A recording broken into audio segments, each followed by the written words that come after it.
Cześć, witam Was bardzo serdecznie. Dziś sobie ogarniemy demontaż Nokii 1800. Ściągamy klapeczkę, bateria to BL5CB. Wyciągamy baterię. No i tutaj, żeby nie być gołosłowny, tu widzimy model Nokii 1800.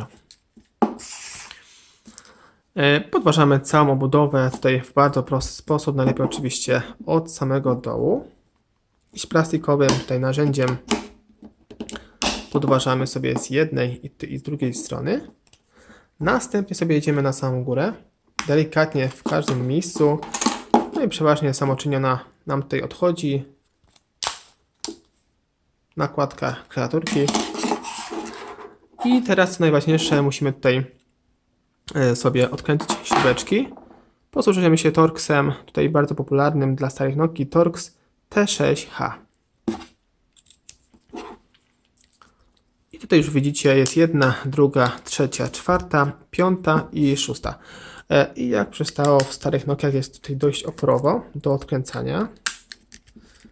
Ale akurat w tej Nokii jest naprawdę dość lekko się odkręca. Z tych starszych jest naprawdę bardzo ciężko. Na przykład w Nokii 3.310 bądź Nokii 3.2.10 jest naprawdę oporowo, ciężko się odkręca te śrubeczki. Dlatego warto by było mieć jakiś masywny wkrętak w takim wypadku. Teraz sobie podważamy całą płytę. Tutaj przeważnie oczywiście płyty mają swoje blokady. Tutaj bodajże jest jedna blokada. Zobaczymy. Tu jest, widzicie? Tu jest jedna. I tu jest druga. Zobaczymy. Widzicie? Tu w tym miejscu, żeby nie uszkodzić. Jest to bardzo proste, no ale wiecie, że no szkoda by było uszkadzać, nie? Cokolwiek, wiadomo. Tym bardziej w takim starym telefonie. I tu widzimy, są jeszcze szereg blokad. Tu jest jedna, druga, trzecia i czwarta. Więc sobie je wyciągamy na zewnątrz. Tutaj rameczkę.